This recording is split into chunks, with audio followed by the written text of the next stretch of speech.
अंडी बॉईल करताना आपल्याला मीठ टाकून बॉईल करायचे आहेत. लवकर बॉईल होतात. 10 मिनिटानंतर अंडी आपली बॉईल झालेली आहेत चांगली. आता आपण अंडी सोलून घेऊयात. रेसिपी आवडल्यास लाईक, शेअर आणि सबस्क्राईब नक्की करा.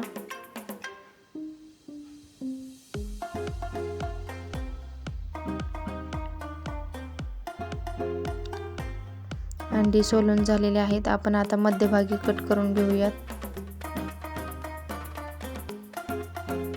याच्यावरती आपल्याला लाल तिखट, चाट मसाला, गरम मसाला टाकायचा आहे आणि मीठ चवीपुरतं टाकायचं आहे थोडंसं.